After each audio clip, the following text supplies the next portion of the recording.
Today we're going to be talking about dialing in the setup on your bike. Now this is really important because there's a lot of different adjustments you can do on your bike, and it's vital to both the control you have and the comfort you have on a bike. For example, if you were to have your saddle too low, you might get knee pain, you might get saddle discomfort. If your stem was too long or your handlebars are too low, you might get wrist pain, and it also might make your handling feel really nervous. So today is an explainer on all of that and how to get it feeling right for you. Now, before we get started making any adjustments, I just want to explain to you that none of this is really going to have an effect without understanding the correct size frame for you. Now, bearing in mind that most mountain bikes started with 26-inch wheels, but today, if you're going to buy a new mountain bike, more than likely it's going to have either a 27.5 or a 29-inch wheel. Now, something you just need to understand about this, because it can be confusing, is there is a lot of different bike sizes out there. Now, they typically range from size extra small up to extra large. You will find the odd double extra large out there. I'm going to throw a quick sizing chart on screen. Now, bear in mind that sizing is generic. Right? This will be slightly different across all manufacturers, and it's going to be slightly different to your own body geometry. For example, I'm 6'3" or 192 centimeters, whatever that is, and I've got really long arms, but I've got quite a short torso and I've got long legs. So me being at 6'3" might have a slightly different size bike to you being a 6'3". So here's the chart on screen showing size small to size extra large. I've kept the most obvious sizes in here, which ranges in centimeters from 160 centimeters to around 201 centimeters. And that is 5'3" to 6'3" or thereabouts. So bearing in mind, these are guidelines, but hopefully it will help you make a decision. And one last thing to reference about frame sizing is because of the fact you can get two different wheel sizes, you might be thinking, oh, I'm not quite sure how to pick the right size for me if you haven't already got one. So sometimes this is going to be made easier for you.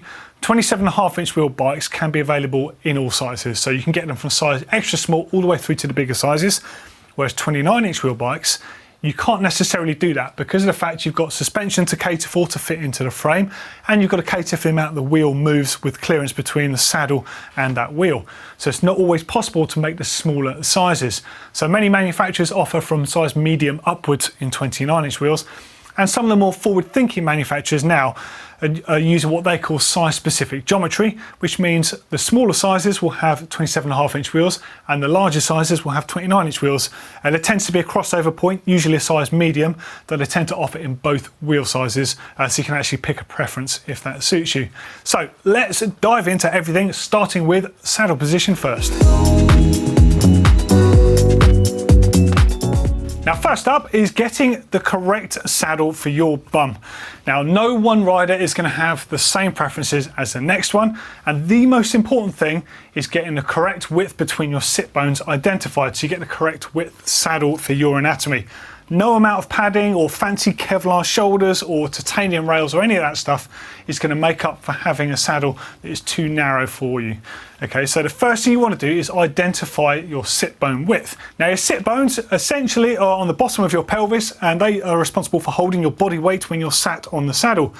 Now, if you're running a saddle that is narrower than where your sit bones are, you're going to be sat on your soft undercarriage. I shouldn't need to tell you that's going to be uncomfortable, whatever sex you are. So getting the correct width saddle is essential. Now, here's a cool hack you can do at home to sort of fast track this. If you go to a bike shop, you'll find that most good shops will have some kind of fitting system to identify your sit bone width. But here's one you can do with a bit of cardboard and a bit of chalk. So what you want to do is get the cardboard, put it on a firm surface behind you, and then you literally want to sit on this and raise up. So have a good wiggle, raise up your legs slightly and have a wiggle until you can feel your sit bones, like I am here, sitting onto the cardboard itself, and it should make a couple of dimples. Now you want to jump off and run the chalk over this, and you'll find loosely you can see roughly where sit bones are. Not ideal because I'm wearing a pair of denim shorts, but you get the idea. So you can do this quite accurately in the privacy of your home. Now, if you go onto the manufacturer of choice that you want to look at some saddles, in this case we're looking at Ergon. We use Ergon saddles here at GMBN. They've got really helpful guides on the saddle width. And you can actually see on the bottom of this saddle here, this one is a medium large, despite the fact it looks very slender. That is designed to sit the medium large sit bones. get that nailed first, and then you can go to town on picking all the fancy bells and whistles.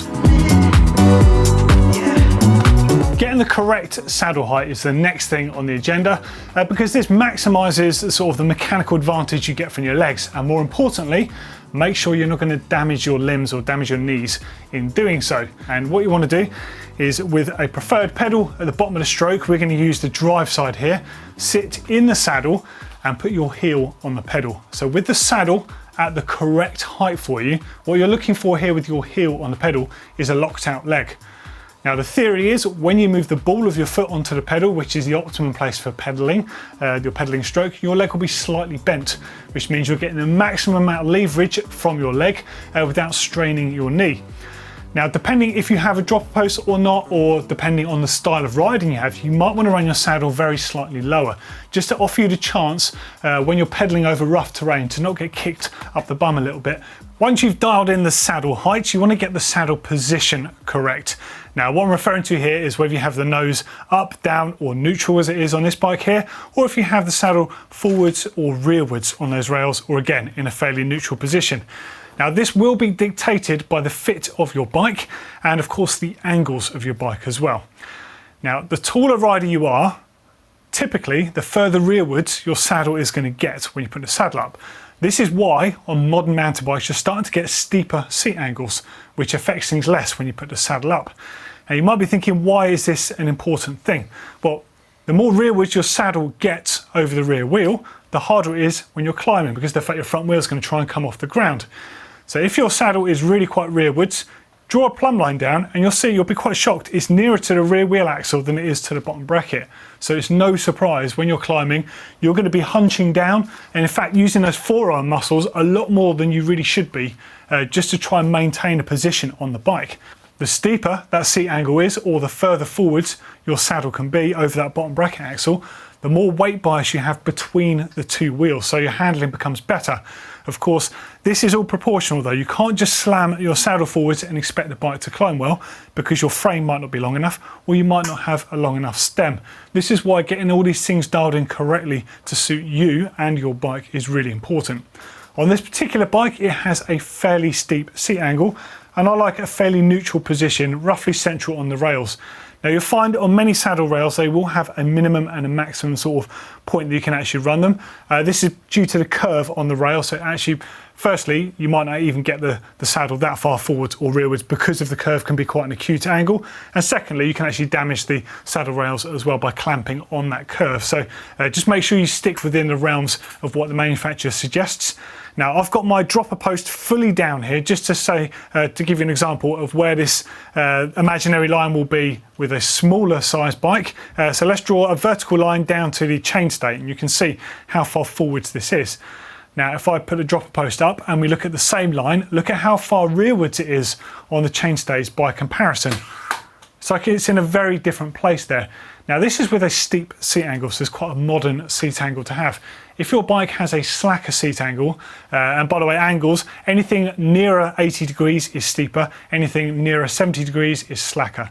So if you've got something like 73 or 74 degrees, your seat can get quite far rearwards. Now, if your bike's too small for you and you're trying to put the saddle backwards to make it fit, the handling of your bike will not be very good. So you do just need to take these things into account. The next thing to talk about is the angle.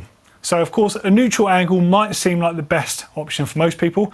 If you run your saddle nose up, that's going to put pressure on your undercarriage. That's not going to be comfortable for any rider. Though you will see in specialist formats of riding like downhill and perhaps dirt jumping, riders and racers picking to have the nose very slightly up, bearing in mind that they don't use the saddle for pedaling. They're actually using this to pinch between the legs or rest their legs on when they're riding. So it's a different style thing. If you're pedaling any sort of miles, you want to make sure you get this right. Now, the correct position for most riders tends to be flat or very slightly nose down. If you have your saddle too far nose down, the effect you'll get is actually you'll be transferring your weight forwards onto your wrists. Now, if you've not got things set up correctly at the front of the bike, this can cause wrist pain. Okay, next up, up is pedals and the way that you set them up. Now, if you run flat pedals, there's not a lot of difference here. You might get some pedals that are smaller and some pedals that are larger, and that really correlates to the size of your feet. No point having a massive pedal like this if you've got size 4 feet. It's going to be pointless. So that'll be your choices on the pedals, but with clipless pedals, there's a bit more going on here, a bit more complexity to think about. Now, you get two major styles of pedals. You get very small sort of race or cross-country orientated pedals like these ones from Shimano, and you get some bigger pedals like the ones on my bike from Crank Brothers. Now, as well as the obvious size differences, a cross-country racer with a very stiff shoe would use a pedal like this, and a more generic trail rider with a shoe like the one I'm wearing would use these pedals. But the important thing to differentiate between the two here is the retention systems on them. Now, the Shimano system doesn't have much, very little in fact, in the way of lateral float. That is basically free movement to compensate for any movement your knee has under the normal pedal stroke. As a result, you feel very locked in when you're on the pedals. So this is something that actually people love about Shimano pedals, but your knees might not like that. So in which case, if your knees aren't a fan of not having any movement, you might want to consider something like the Crank Brothers style, which has a lot more lateral float, so much so that many people actually don't like that. I love the feeling of being able to move around, and it's good for my knees as well. So you do need to take into account that sort of thing when you're setting up the pedals as well. Now, when it comes to putting the cleat on the bottom of the shoe, there's a few things to take into account. Now, the most efficient position is to have the cleat sitting directly under the ball of your foot. Now, the reason for this is it's the best position for pedaling. You get the most power into that pedal stroke, but also you're engaging your calf muscle, you're using your quads, you're using your legs to the best effectiveness. So this is where you'll see road racers and things like that who basically need the optimized position. That's where they'll be running their cleats. Now, you might see some riders choosing to run the cleats further forwards, but on a mountain bike, that will strain your calf muscles on long descents. Especially if you've got longer feet, because of the fact, think of all that additional leverage on your calf muscle the whole time. It's also a reason why downhill racers and sort of gravity orientated riders like to run their cleats the opposite way. They run the cleats further backwards because of the fact it engages your calf muscle less and it gives you a very stable feel on the bike. The downside with this position though is if you have, for example, large feet, or if you have large bulky shoes, it can be very difficult to clip out certain parts of the stroke because of the fact that, well, the simple fact that when you move your heel out to disengage from the pedals, your toe actually fouls on that crank. So it is something you need to take into account. And the last thing with your pedals is the Q factor of them. So Q actually stands for quack factor, and it refers to the gait, or like the stance between the legs of a duck, and how it is with us when we ride our bikes as well. Now, the narrower Q factors are actually much better for longer term pedaling. It's a more efficient use of our skeleton essentially, but a wider Q factor is better for handling. If you're doing more downhill bias riding, or if you're a very tall rider like myself, the wider Q factor you have, the more stable you are. Think of being your feet upright. You're going to be quite weeble wobble. And if your feet are nice and wide, you're going to have that nice sort of bracing stance there. So they're all things to take into account, and it's always going to be a compromise. You're not going to get like the number one perfect choice, because the fact mountain biking is all about compromise. Being able to get the power down, get the comfort, get the feel that you want from the bike. You just have to get these things right. Now, probably most importantly with clipless pedals is getting the setup correct. Now, the best way to get a baseline setting is to run the cleat in line with the ball of your foot. And when it comes to the sort of angle of the cleats, you need to take into account your feet. If you're a bit pigeon-toed, then you need your cleats to still line up facing forward. So a good way to get an idea of this is to sit on a bench or a high desk and let your legs just dangle. Look at the angle that your feet are at. If your feet are completely straight forward, then run your cleats straight forwards. If you're running your toes out, obviously run your cleats slightly forwards. You don't want to be straining your knees when you're clipped into the pedal, because that just won't feel very good on your knees long term. Okay, now up to the cockpit of your bike, probably the most essential part for getting the feel of your bike down. Now, bearing in mind there is a lot of different adjustments here. You've got your stem length, short or long, up and down. By raising the stem, you're effectively making the bike feel shorter as well. You've got your bar width, you've got your bar height. You can get different rises in the bars. You've got your handlebar grip thickness. This makes a difference depending on the size of hands you have, the style of riding you have as well. If you've got very thin grip, for example, it's going to transmit more vibration. So certain places will require a grip more padding. And then of course where you have your controls on there. Now all of those things combined, you've got a lot of different adjustment. It's very easy to get it set up right, but it's also very easy to not have the right setup. Okay, so let's talk about the stem length first. Now, if the stem on your bike is the one that it came with, then chances are that it is the correct size for the frame. Now, if you're finding it too short or too long, you're not just instantly going to remedy the feeling of your bike, and you can't change the size of your bike by swapping the stem out. For example, this one has a 60mm stem on here as standard. I couldn't just put this whopping great tiller of a stem on there and expect the bike to handle well. Likewise, I couldn't just put a tiny little stem on here, I think this one's like a 35mm stem, and expect it to handle well either. Because of the fact that the bar width and of course where you are on the bike all makes a big difference. Now bearing in mind, the longer stem that you have, the more weight you're going to put on the front of the bike. You're going to have more weight on your hands. Okay, so long term, actually it could cause you discomfort. And the other factor is how the bike's going to handle. The further forwards your stem is, the nearer to the front wheel axle it's going to be. The nearer to that front wheel axle it's going to be, the more nervous your bike is going to feel when the going gets steeper. You can't just put a short stem on there to try and counter the effects of a bike that has that sort of handling to start with, because of the fact it's going to make you more upright. You could, in theory, put a wider handlebar on there if you're going to go for a slightly shorter stem, and that should return you very slightly.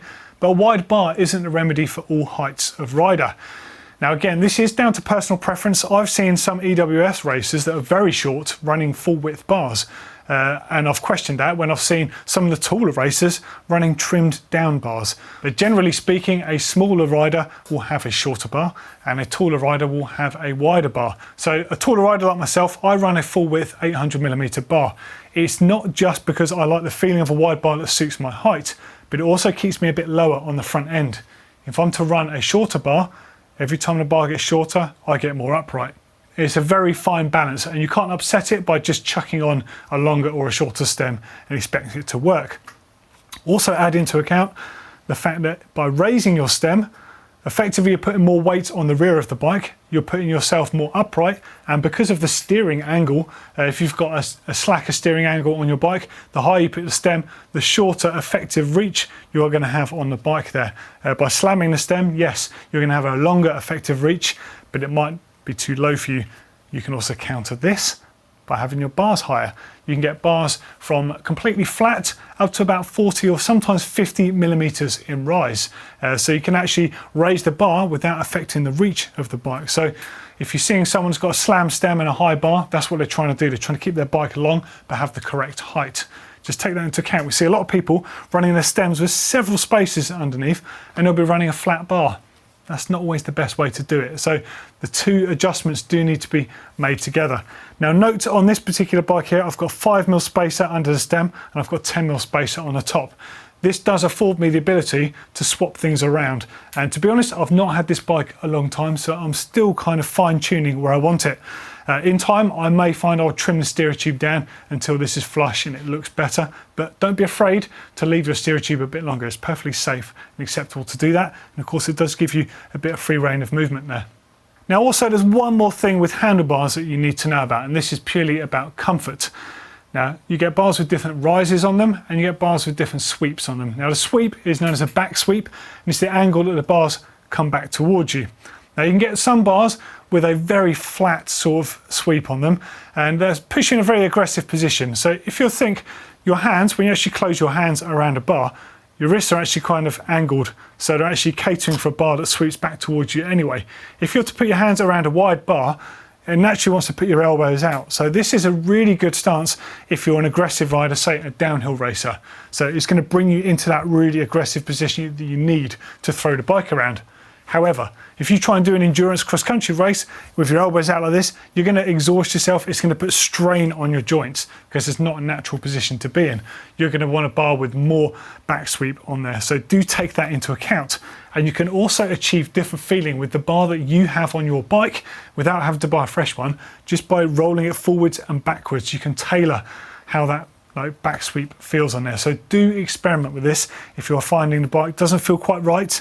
I generally like to roll my bars slightly forwards. It's a personal preference thing. I've always done this on most bikes I have, but I know lots of riders that do the opposite and run this quite far backwards. Like I said, with the saddle fit and everything, there's no one setup that suits one rider. It's down to your personal setup. And then there's the controls on the bike as well. Now there's different options in brake levers on the market. These ones are Shimano. Now where you have the brake levers on the bars depends on how much fatigue you're going to get through your hand. And also the size of your hand comes into play here as well. I like to use one finger braking, and to achieve that I don't want to move my hands around on the grips. I want to have my hand in a neutral feeling position on the grips. To do this I need to run the brake levers quite inboard to get it in the correct place. Now of course to do that I then have to rotate my shifters to make sure they're in the correct position. I can reach them as I need to. But by having a brake lever in this position it feels really comfortable to me and it's really natural to use. If you run two fingers on the brakes you're going to need to run your brake levers further inboard, so do take that into account. Another thing to take into account is your bite point. So the bite point is essentially how far the lever travels before the brake pads touch the brake rotors. Now it's up to you how you run your brakes. Some people like to literally touch their brakes and they activate, and others like myself, to travel quite a way towards the handlebars. Now the reason I like this is because my hand is in a stronger position when it's a fist than it is when it's outright. Think of the leverage. If I was to have my brake levers like this and biting at this point, I'm putting all the strain on the very end of my finger, whereas the way I like my brakes is to actually use the middle of my knuckle there to really pull the brake lever in, so I feel like I've got more mechanical advantage from my hand on those brakes. Now this is a personal preference thing, but you do have the freedom of adjusting this on many brakes on the market. Depending on the model, if I use SRAM brakes for example, some of them, like the RSC models, have a dial on the front of the lever here and that adjusts that bite point. On Shimano's you have the free stroke, that's a little screw here, and that adjusts that bite point. So it's really important to get that factored in. If you're struggling with your hand strength, maybe you want to change that position. And the last thing with your brake levers is the angle. Now historically we've been taught that when your saddle is at the correct riding height, your brake levers should be in line when you're sat down with your forearms. Now this is a good place to start, but it's not necessarily correct for you. Some riders will like the brake levers further down, in particular cross-country racers tend to. It puts the brake levers in a good position when you're out the saddle attacking, but it doesn't put your wrist in a strong position. The higher your brake levers are, the more strength your hand has for basically stabilising you on the bike. It can feel like a very unnatural position to have your brake levers higher, but it's a very strong position. I would suggest starting with your brake levers in line with your forearm and working from there to find what works best for you. Now something to emphasise about your brake lever position, just to make you think about it differently, is if your brake levers are quite far down, you're actually putting a lot of strain onto your thumb, especially if you're hanging off the back of the bike. You end up using your thumb and putting your wrist at an unnatural angle. The higher your brake levers are within reason, you're not using your thumb at all, you're actually just using your hand to support your weight. So therefore you're not using your grip strength to hold onto the bike. That's why it's really good for gravity focused riding, because it frees up your hand essentially just for braking duties. So you can have a bit more of a relaxed grip because gravity is actually helping you sit on the bike correctly there, and then you can just use your brakes. And just a little bit about handlebar grips. So a grip is a grip, right? Well, not necessarily so. You can get grips made from foam, you get grips like these ones made from rubber, you get soft compound rubber, you get hard rubber, you get thin grips and you can get thick grips. Now everyone has a different preference, but something to take into account is the fact that a bigger grip will absorb more shock and therefore can be much more comfortable, but it won't always work. A smaller hand won't necessarily like a bigger grip. So you have to factor in the amount of comfort that you want from your grip and also the size of your hands to go with them. If you're struggling to hold onto the bars, perhaps you want to address the problem by looking at the grips on there. So sometimes actually the most popular grips tend to be super thin foam grips, which are very cheap, but actually immensely comfortable, especially good if you have smaller hands. Ergon, for example, make grips in different thicknesses as well as different styles, different amounts of padding on the grip. So there's a variety of different options out there. There's loads on the market, so be sure to change those things if it's not suiting your preferences. Well, there we go. That is the basics of getting your bike dialed in, the basic setup on there. Now, just take into account that anything you adjust, you may need to make other adjustments as well.